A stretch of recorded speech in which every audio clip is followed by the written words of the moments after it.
Welcome to TechSoup Tours. My name is Becky Wiegand, and I'm an interactive events producer here at TechSoup.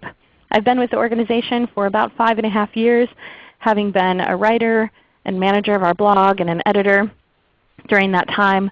And before coming to TechSoup, I was a user of TechSoup and a beneficiary of the donation programs at 3 small nonprofits located in Washington, D.C., and Oakland, California, and San Francisco. So I've been in your shoes having to navigate how to access technology donations through TechSoup. So hopefully I'll be able to answer your questions today. Like I mentioned, I'll be your tour guide, and you'll also see Ali Bazdikian and Nagin Edamad in the chat window answering your questions and capturing them on the back end so that we can answer them during Q&A. Once I start the live tour, I won't be able to see your questions live, but we will try to have time at the end to make sure that we're answering them, and you may get answers in the chat window. So feel free to put them in any time. Just know that I won't necessarily be able to see them while you're watching the webinar. For today's agenda, we'll be doing a quick introduction of TechSoup, who we are if you're not too familiar with us. We'll have some polls to gauge sort of where you're at in the process of accessing technology donations through TechSoup. And then we'll do an overview of the website, including different parts that might be helpful in answering your technology questions, like our community forums and support windows. And we'll also look at the product donation program and how to register and get donations. So to start us off, TechSoup is a 501c3 nonprofit, and we work to ensure that other nonprofits, public libraries, foundations, and charities have the access to technology products and services and the resources on how to use them. And part of that is providing webinars like this to ensure that you know what's available to you and to know what kind of resources are there to help you use them. We have been around since 1987, originally called Compumenter, and our donation program served more than 210,000 charitable organizations. We have partners in more than 60 countries around the world. So if you're joining us from outside the United States, there may be a partner in your local area or region or country where you can access these technology donations. For the purposes of today's webinar, we'll be focusing on TechSoup.org, which the resources available are, like articles and forums, are there for anybody to use. But the donation programs are for organizations in the United States. So again, if you're joining us from outside the U.S., you'll learn a bit in this webinar, but you may have a local partner that you can fulfill your donation request with. We have a lot of new services that we've been offering. If you're familiar with our technology products, for a long time we offered primarily software donations. And we also started offering hardware donations in the form of refurbished computers and printers and label makers. And we've also now expanded to providing some consulting services with different consultancies for nonprofits. And we also have new products like Windows 8.1 or the new QuickBooks 2014. So there are a lot of new things always happening at TechSoup. So we want to make sure that you know how to get them. And we'll walk through how to make sure that you're in the know on what new donations are available to you. Again, we're a nonprofit, and so this is our job as sort of an intermediary between the corporations like Adobe, Cisco, Microsoft, Symantec that make these donations to nonprofits. We're there to help verify that you are eligible based on the restrictions that they set and to distribute those to you. So that's the role that TechSoup really plays, and we want to make sure that you're able to get as much as you're eligible to receive through the donation programs. And we're constantly trying to expand what's offered and what you are available to access. This is our new homepage at TechSoup.org, and we'll walk through this page together live in just a couple of minutes. But before we do so, I'd like to take a couple of quick polls to see where you're at. Have you joined TechSoup as an individual member? And this means you, Angie, or Debbie, or Jeff, or James, Patricia, and Rich. Have you all, that's not everybody, but go ahead and click on your screen and let us know if you have joined TechSoup with your own email address, not an org email address, as an individual member. This will help me know how much time I should really spend on which topics during this tour. Maybe you use a coworker's login. Maybe you haven't yet started and this is your first time learning about TechSoup. I'm going to give just another couple of seconds for people to respond. It looks like over half, almost 60%, have not joined as an individual member. So that's really the first step to accessing donations, is joining as an individual. So that means signing up as Mike at organization.org and registering yourself so that you can then register your organization or become associated with an organization that's already in our database. And we'll walk through that process together. So this is a follow-up question. Have you registered your organization or associated yourself with an existing org yet? And so I imagine, since many of you have not registered as individuals, that the answer would be no for many of you as well. But just take a second and let us know if your organization is already registered. You may be registered without having your organization might be registered, but you may not be as an individual. I'm going to go ahead and show the results again. And so about 57% have. So your organization might be in here, and maybe you're using a generic email or a coworker or board member's email to log in and access that. And that's okay, though we do encourage people to log in as an individual so that you can be associated with the organization, and that way we make sure that we've got current contact info and whatnot so that you get your fulfillment emails about your donation requests. Just a couple of more quick questions that will help me. Have you requested donated products through TechSoup before? And this is asking you, as you the individual, not you the organization necessarily. So if you have not personally, we'll walk through some of that process. So I haven't, but a coworker has, or yep, that's why I'm here. I know that's probably why most of you are here. But again, it helps to know that 78% have not. So we'll walk through that process together today. And this is just an opportunity to highlight some of the different properties and to get an idea of where you might have come through to us today. So if you visited our Get Products section or the blog, our community forums, did you come to us from TechSoup for Libraries or NetSquared? Have you attended an event? And you can answer as many as are relevant to you. Do you subscribe to our newsletters, Buy the Cup, or the New Product Alert? Have you visited us through Nonprofit Commons? Or did you come through us from a TechSoup Global Partner website like TechSoup Canada or TechSoup Sweden or Connecting Up Australia or TechSoup Asia? So I'll give just another couple of seconds to do that, and then we'll jump into the tour. Let us know where you're most familiar with us. And maybe none of the above, but I didn't have enough room for a none of the above. It only gives me so many options.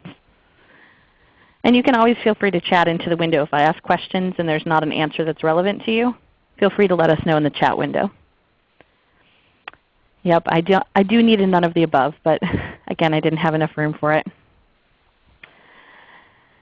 So most of the people who've responded have been to the Get Products section. That doesn't mean that it's most of the people on the call, but that's really helpful to know.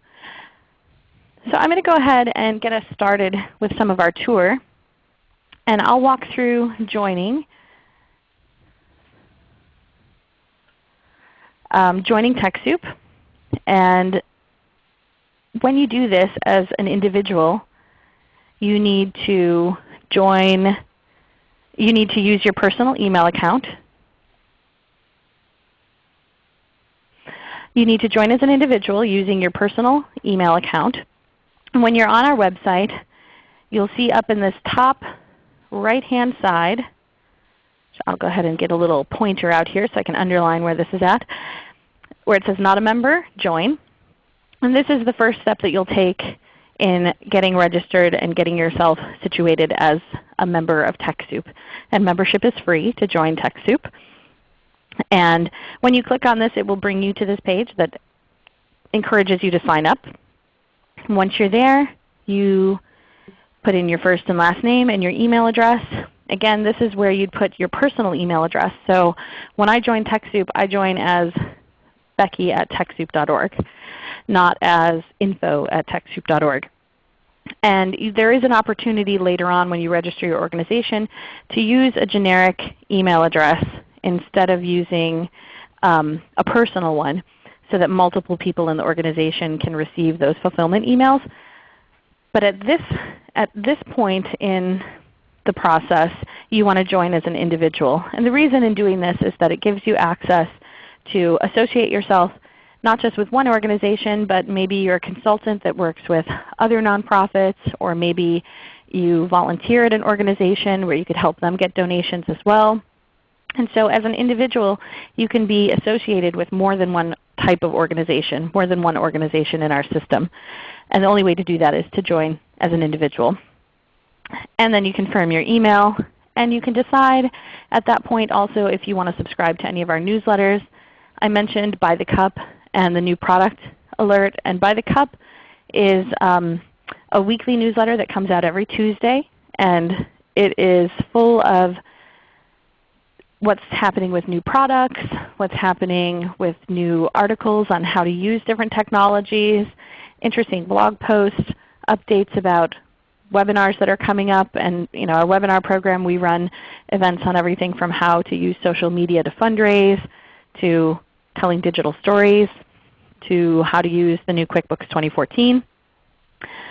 So there are a variety of different options available to you. So it took just a moment to get my screen up. So I'm going to go ahead and show you live how to do that. So again, when we click to join, it takes you to that page where it offers to let you enter your information. If anything goes too fast, you can go ahead and chat to me in the window so that I can slow down. So I'm going to go ahead and join as me.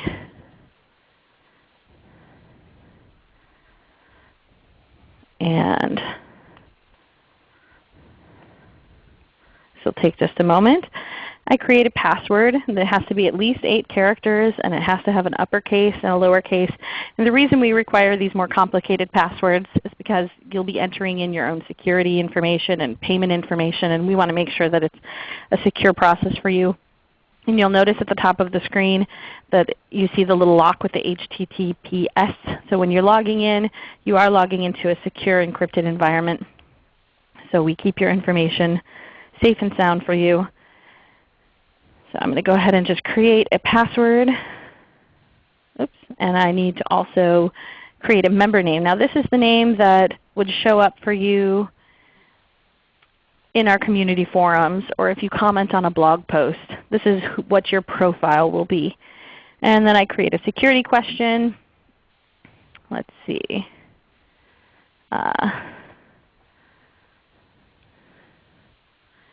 And I can create that however I want. And my cat's name is Michi. And down here I can subscribe to those newsletters. And like I mentioned already, By the Cup. I'll also mention the new product alert email, which comes out.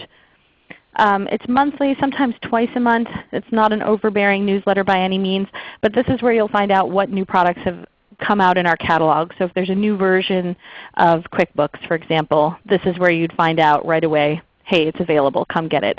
Or if Adobe Creative Suites are back in stock, that's where you'd be able to find out. And then we also have a newsletter for libraries. So if you're with the library specifically, that's a newsletter that's just tailored to your needs around public access computing and things that are relevant mostly to library environments. And this just verifies that I'm a human. 8 minus 5 is 3. And I go ahead and I sign up for TechSoup. Oh, and it says that I didn't do something. So what did I do? Oh, well that's why. I'm using a member name that already exists. Let me do that again.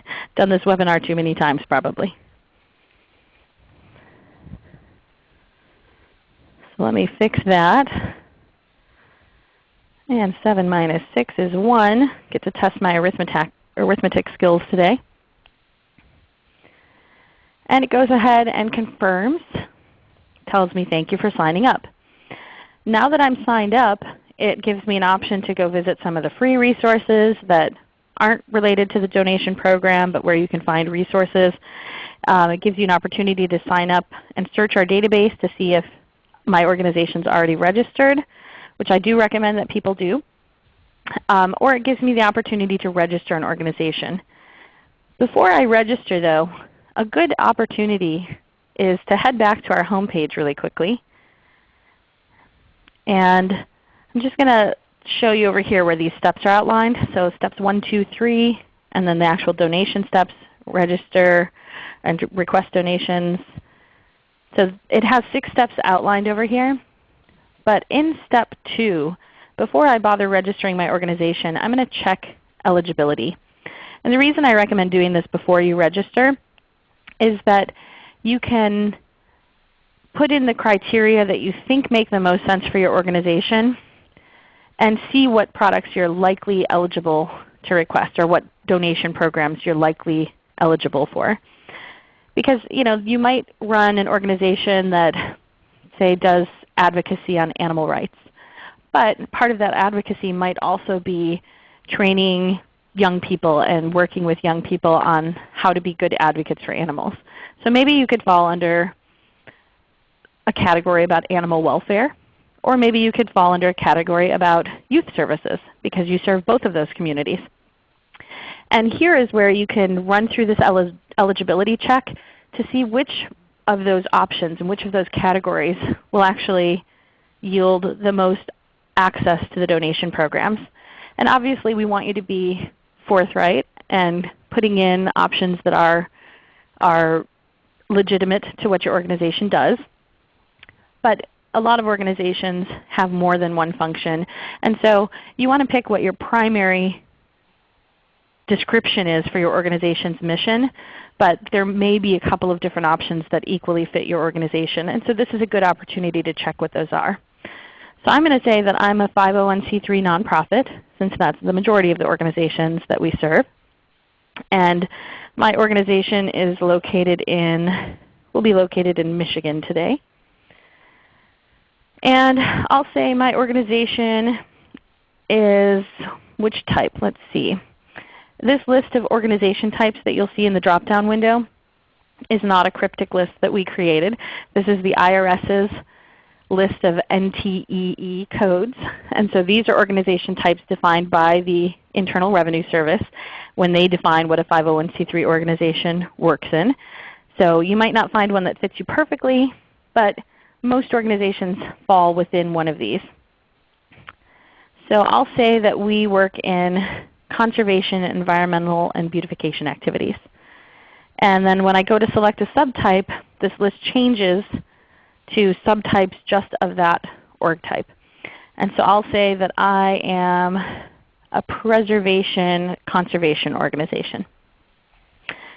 And then my organization's annual operating budget in the US, and so this is a big round number that you'd want to come up with. I'll say it's $500,000. And I think I actually can't use that little comma there. And then I click to check eligibility. And then it should pop up with a list of programs that I'm likely eligible to be able to request through my organization. And so if there were specific products that I was looking for, like, oh, we really need the Adobe Creative Suite, and we really need Intuit's accounting program, QuickBooks, and maybe we really need Microsoft. Well, those are all on this list. So plus all of these other products that I might not even know what they do, but it's great to know that I'm eligible, most likely, to receive donations through these programs. So once I've seen that, okay, looks like this is worth the effort for me to do this, I'm going to go up here and click to register my organization. You can either do it here with that link, and there are a number of other places on the website that you can do that too. But I'll go ahead and click to register my organization.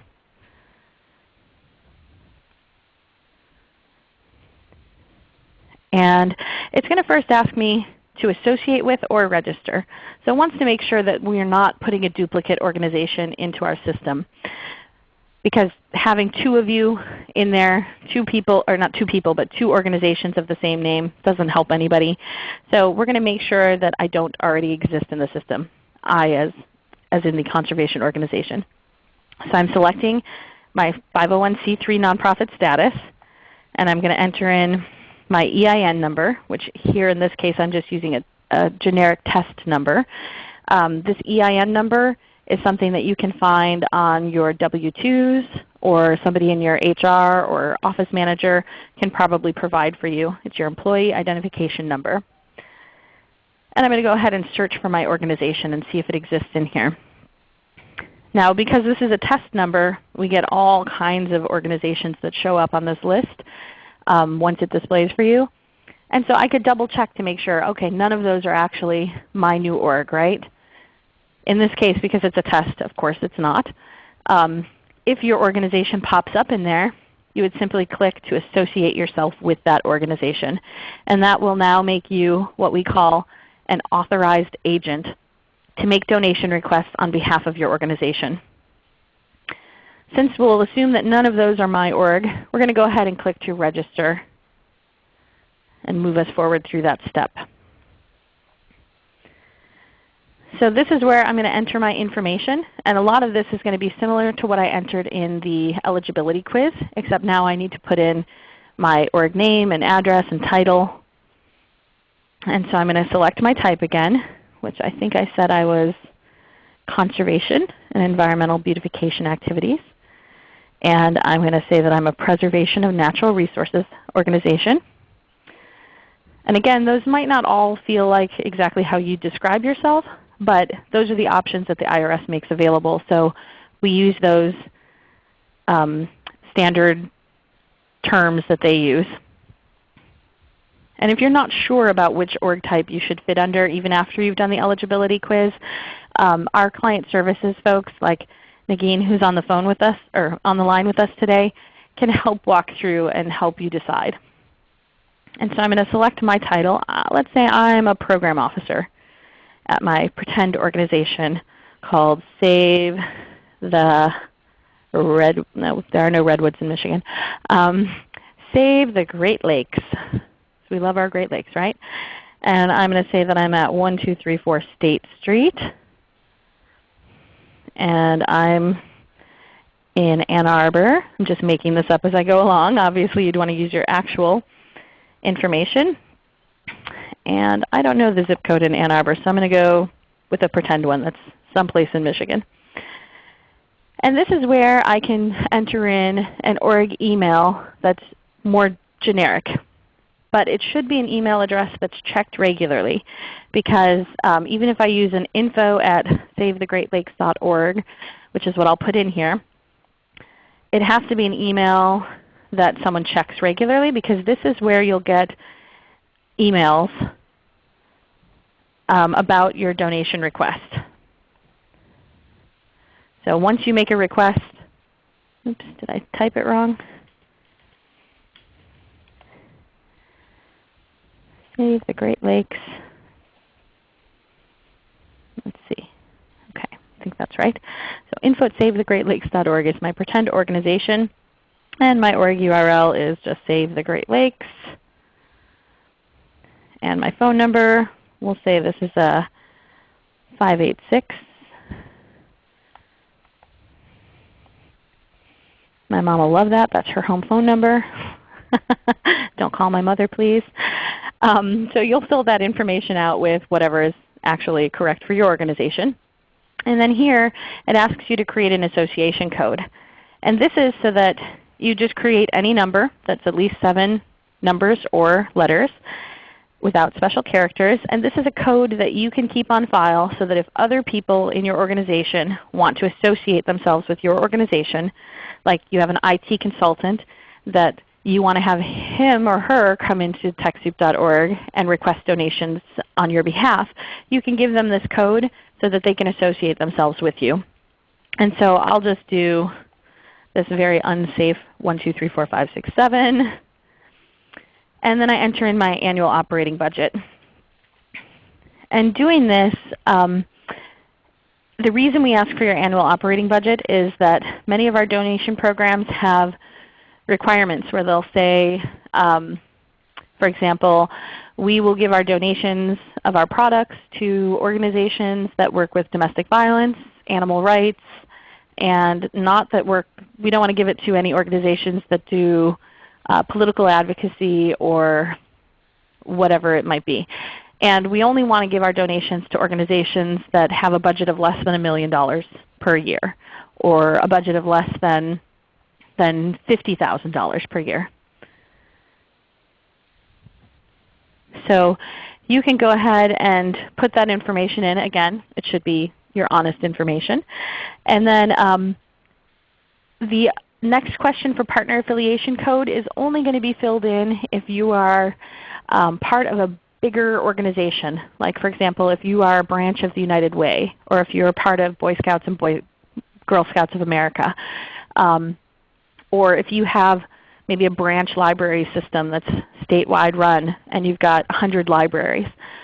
That will be, if you're one of those types of organizations, you should contact us, because we can make it so that your EIN number, where you only might have one number for all of those branches, can allow each of those branches of your organization to access individual donations for your location. This doesn't apply to most organizations. So most of you can just click to continue and you don't have to put that code in. But if you are one of those affiliates of a much bigger chain or a branch or a system of organizations where you only have one EIN, make sure you get in touch with us so we can set you up with an affiliation code. So we're going to click to continue. And here's where it will give me a recap of my information that I've submitted. So my org status, my EIN, my org type, what my title is, org name, address, all of that. So just to verify, yep, this all looks correct, I'm going to go ahead and submit. And it tells me that I have registered. Now that you've registered, you can go forth and request donations of products. However, you won't actually receive them until you show that you are qualified. And to be qualified is to send us your IRS tax determination letter, or to show us that you are in the public library IMLS database. And this is just to prove that you are in fact who you say you are, and that it's not just a random individual who decided to sign up because they want cheap Adobe. So the options for doing this, you can either fax it to us with this information down here, or you can click this tab to get the information on how to email it to us. The form is just a PDF that you can fill out and then email it in to us at this qualification@TechSoup.org address. Or you can drop it in the mail and send it to our headquarters here in San Francisco. Now the process for qualification, if you think of it like a grant fulfillment process, we are, like I said, the intermediary between many of these donating companies. And so we have to actually vet that your organization is eligible for their restrictions, or eligible based on the restrictions that all of these donating companies set. So it's not something that happens in 2 hours. It's something that can take a couple of weeks. So keep that in mind if you are in desperate need of something right away, that it's not likely, unless your organization's already been qualified in our system, that you'll be able to get it immediately. Once you've gotten qualified though, many of our donated products are electronic delivery, meaning that you'll get an email that says, you've received this, and here's the link where you can go and download it, and you can start using it right away. But just keep that in mind when you are going through this process, that it can take a couple of weeks. Just like a grant, when you send it out for an in-kind donation, you don't get it immediately. It takes a little bit of time just to get you in the system. And we do have client services folks working on this process. We're a nonprofit too, so we don't work 24/7 like Amazon. And I will note that after tomorrow evening, we close our offices over the holidays, and we won't reopen until January 2nd. So if you're mid-process on this right now, you will not hear, most likely you won't hear back until the new year. So just keep that in mind as we're moving forward. But let's assume at this point you can put things in your cart up here at the top. And now you'll see that I'm logged in and it says that I'm representing Save the Great Lakes. Now if I was one of those people who is affiliated or associated with more than one organization, I can always click on Manage Account. And up at the top right, and I can see what organizations I am associated with. I can register a new organization, and I can look at the org profile for which I'm logged in right now. So I'm representing Save the Great Lakes. If I had more than one, I'd want to make sure that I'm requesting donations for the right organization. And I can also see what I've requested in the past and what the status is. So if you've requested donations and the status says need qualification or something like that, it means that you're still waiting, that our client services folks might be waiting to get those forms to prove that you are a registered 501c3 and to prove that you are what you say you are. Or they may have it and they might still be processing it. If it's been more than a couple of weeks though, you can always drop an email or give a call to our offices to make sure that that process is moving forward and that they're not missing something. So I'm going to head back to the home page because now I'm registered and I'm in the system. My org is in there and I'm waiting on qualification, but in the meantime I can go ahead and look at the products available. And you'll see on our home page that there are a variety of options at the top where you can subscribe to our newsletter, you can follow us on Facebook or Twitter or all the various online venues we have, our YouTube channel. If you're joining us from outside the US, you can select from the drop-down up at the top and pick a country where we do have a partner already. I don't know if that's showing that to everybody, but hopefully it will in a moment. You can see what your email address is that you're logged in with.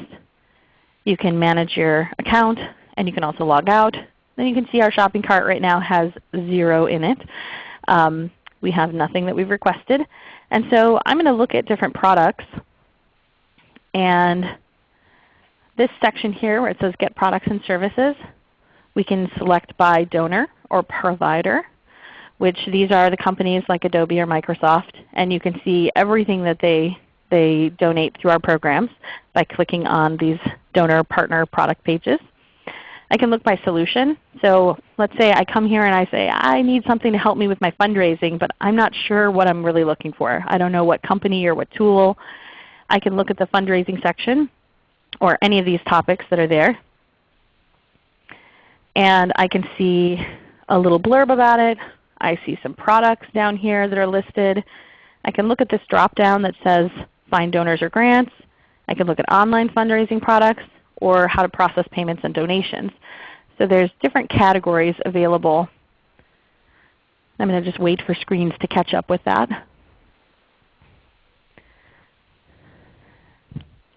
So once I'm on a page like that that's browsing by solution, that's what kind of problem you're coming to us for. You can search for solutions to that problem. So you'll see different products listed. You'll see articles about fundraising or donor management or payment processing. You'll see forum threads where other nonprofits and libraries, consultants and nonprofit tech professionals are talking and answering those kind of questions. And you can join the conversations or share your expertise. You can see blog posts that are related to fundraising, and you can see webinars that are related to that topic too. So our pages have a lot of different resources available. And say you want a discounted membership for GrantStation. You can click to view the details. And you can see what the administrative fee is. The administrative fees are a fee that it's either a discount, like this one is a discount rather than a donation. So they discount based on their regular fee. They give us a discount for nonprofits and eligible organizations. Or you'll see that it says donated, which most of the products in our catalog are straight up donations. And the admin fee is a percentage of the retail, or they are just a small handling fee for us to be able to administer these programs. So you can read the description of what the product offers, what it is. You can also look at what's required. So if it's a software that you need to install on your computer, this one is a web-based product, so the only specification or requirement you need is a web browser and an Internet connection. But for any computer software, you'll want to make sure that your systems are compatible because once you've requested something, there are no refunds. And then you can also look at the rules and eligibility. And this is where if you read through and you think you should be eligible for something, but when you actually request it, you get flagged in your cart that says, wait, you're not actually eligible for this. This is where you might be able to see why. Like if there's some reason that maybe it's a budget restriction, or maybe it's the type of organization you are, that maybe you're excluded from the donation for a specific reason. That's where you can learn more about that. So I'm going to go back to the Get Products and Services section. And I can also browse by organization type. So say I'm a faith-based organization. I'm a church. And we run a soup kitchen, and the soup kitchen is eligible to receive the donations. I can look over here and click on religious activities, because that's the type of organization we'd be called by the IRS. And I can see which programs I would be eligible to request from, most likely down here. And I can see, again, forum threads and webinars and other topics, blog posts and articles that would be potentially of interest to me when I'm looking for technologies for my type of organization. You can also look at all products. You can check out special programs. So special programs could include things like if you're not eligible to request donations from the main Adobe program because your organization doesn't meet the requirements, there is a special Adobe donation program that has kind of broader requirements and eligibility restrictions. So you might be eligible to receive products through that donation program. There are a variety of special programs. A lot of times those are limited stock or come in and out of stock pretty frequently. So it's worth looking at just to see if there's anything that's new or that's limited time only that you might be able to access. And then you can also check out what the favorites are of many of the organizations that come to TechSoup, what the top 10 products are that people request. So I'm going to go ahead and we'll select Microsoft, because we know that lots of people want Microsoft donations. We all use them every day. And let's say they show us some top products over here.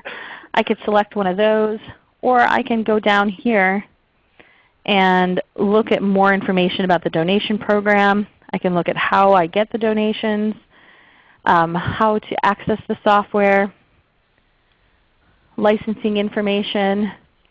Just going to wait for the screen to catch up. What the product keys look like. Learn about different benefits of the donations, like software assurance that offers you free upgrades within 2 years to whatever the latest version is for no additional cost. All kinds of things like that. So I can read more about the overall program, and I can also get to the different products available by clicking on Browse Microsoft Products. Now for Microsoft, there are literally a couple of hundred products in the catalog that are just Microsoft products. So I'm going to go ahead and select Microsoft Office, because that's one that a lot of us rely on in our day-to-day work. And then we'll go ahead and get started with questions in just a couple of minutes. So if you have them, feel free to post them in the forums or in the chat window while I'm showing how to do this. Now I can look at the details of the different Office products that are available for the Office suite. And I can compare if I want Office Standard or Professional Plus, 2013 or 2010. And it looks like it's taking a moment for the page to load for people. So I'm just going to wait for a second so it can catch up. Maybe it's only on our end. But I'm going to go ahead and view the details on Office Professional Plus 2013. And I'm going to go ahead and just say I need 7 of those, because we have 7 machines in our office that we're going to upgrade. And I'm going to add that to my cart. Before I do that, remember to make sure you're reading the description, the system requirements, so that you make sure that it's compatible with what your hardware can support.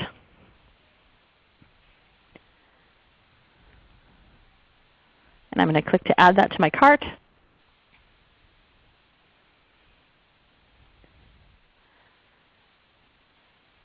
And once I've done that, I should see up in the cart at the top that 7 items have been added.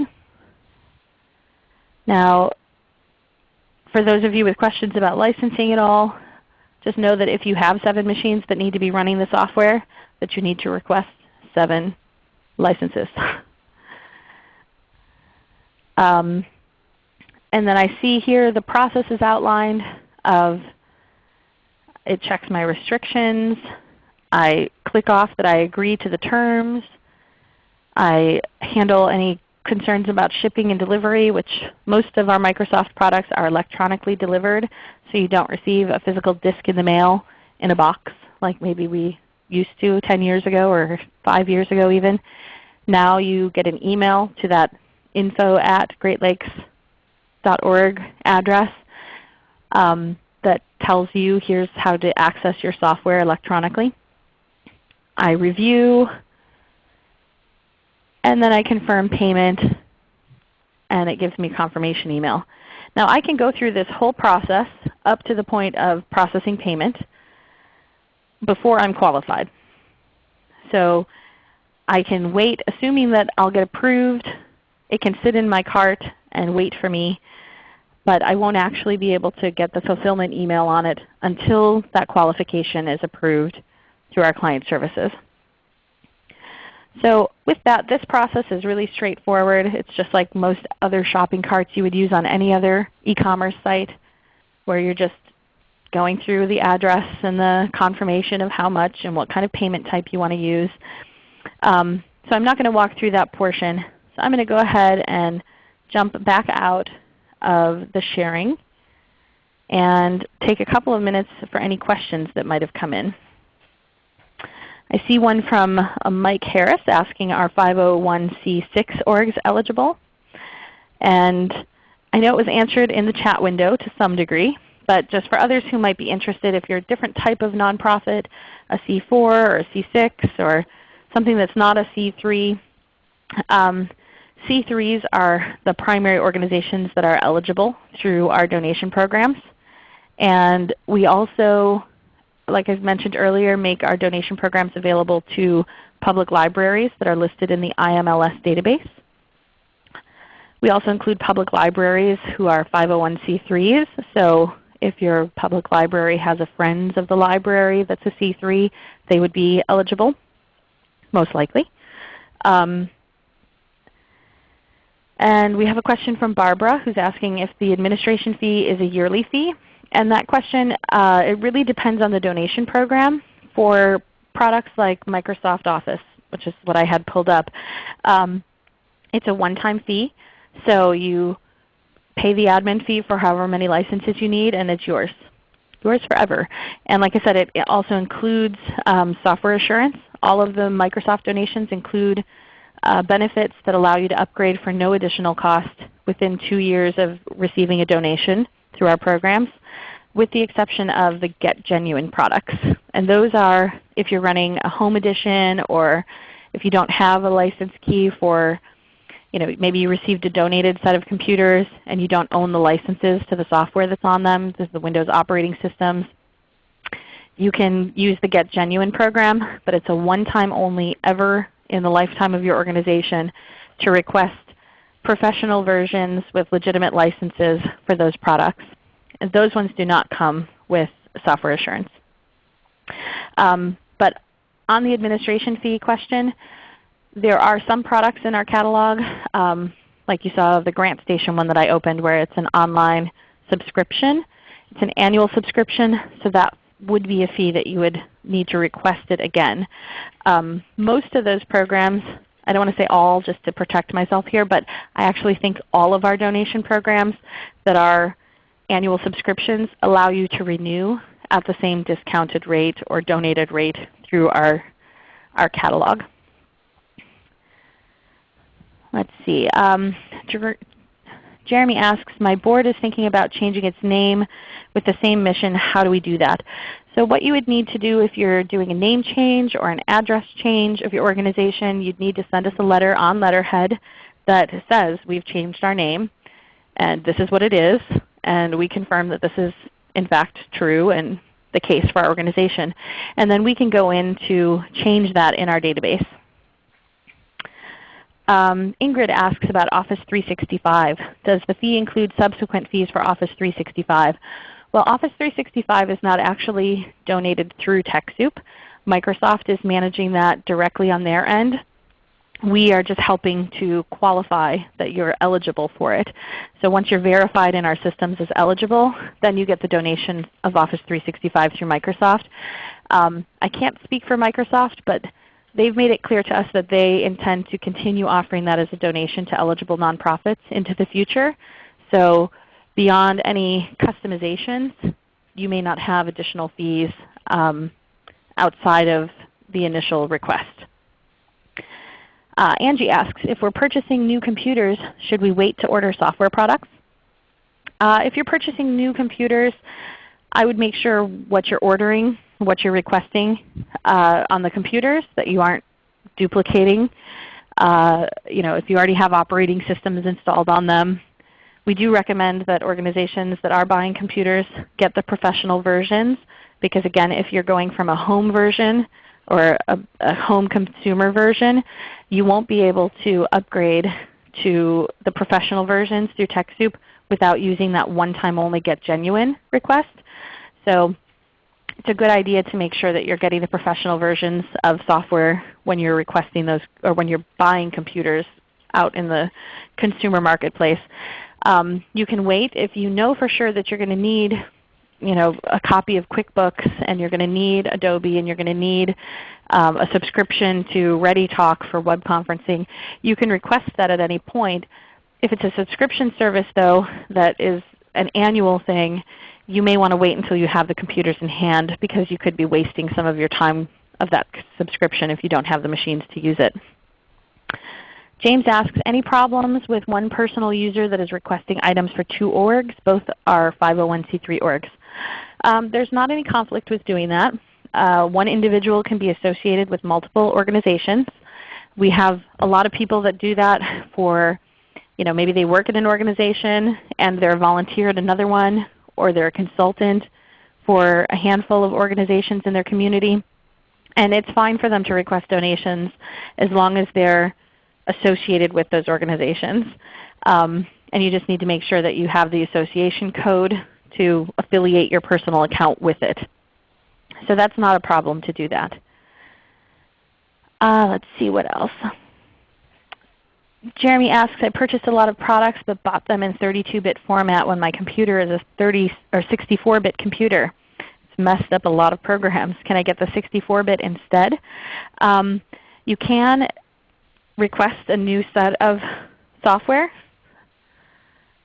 But okay, so it looks like Nagin has answered that in the chat.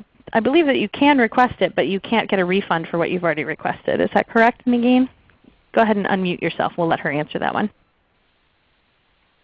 So when you download, or when you request a 32-bit product and instead you intended to request a 64-bit product, it's all right. In the Microsoft Volume Licensing Service Center, you can choose which bit version you want to download. So you don't need to go into a panic and try to return your product. You can just choose to download 64-bit instead.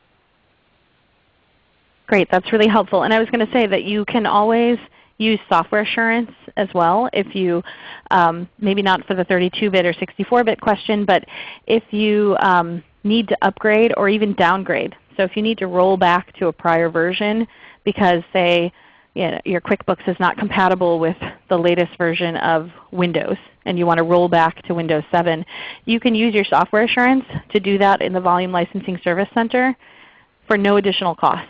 So you can go in there and you can download the correct version as long as you already have received that product within the past 2 years. So there's a lot of flexibility with some of them. But for the most part, if you request a donation through TechSoup and you've paid for it, paid the admin fee already, that's your product. And there are not refunds on most of them. So just make sure that you're really looking at those specs and looking at the system requirements before you request.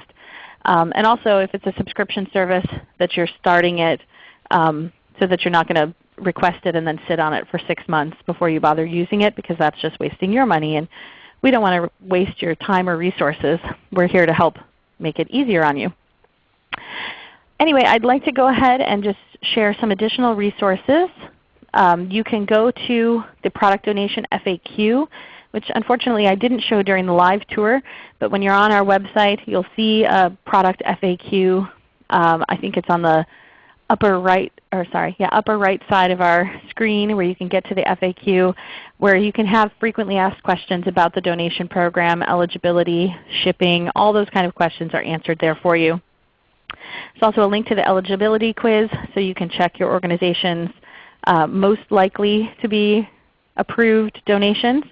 And you can see a list of our upcoming and archived events and webinars. So this is our last webinar for 2013, and we hope you'll join us again in January. We have a variety of other topics coming up on digital storytelling. We have a webinar with GrantStation on planning out your grants for the next 12 to 18 months. We have a webinar coming up on QuickBooks 2014. So we cover a variety of topics, and we hope you'll join us for them. And then also the link to Need More Help will take you to how to contact our client services folks like Nagin, who can help answer your specific account questions anytime. Again, we'll be closed from the 20th until January 2nd. So make sure that if you've got questions, you ask them quickly, or that you wait until the new year, or just have that patience over the holidays. Before we go ahead and jump off the line, I'd love to get your feedback on what topics you'd like to cover in our future TechSoup tours. So feel free to click on what kind of topics you'd like to see us cover. If there's something we didn't cover today or a place on our site that we didn't go over, please let us know if there's anything that you'd want us to do differently or more of. You'll also have an opportunity when this web page closes to take a post-event survey to let us know your feedback on how we can improve our program. With that, I'd like to go ahead and thank Allie and Nagin for helping on the back end to answer your questions and to field the chat. Thank you all for joining us. Go ahead and show the results of this little poll that people have been taking. So the new TechSoup donation programs and more of the same. So we do this event monthly, and we will be doing it on January 30th. So you're welcome to join us again, and to let your nonprofit colleagues and library and foundation colleagues know if they would like to access donations through TechSoup, how to join us. I'd like to thank our webinar sponsor ReadyTalk for providing this webinar platform for us to provide these webinars to you on a regular basis. You can visit their donation program through TechSoup at TechSoup.org/ReadyTalk. And again, please take that post-event survey that will pop up once your window closes. Thank you so much, everyone. Have a terrific holiday. Bye-bye.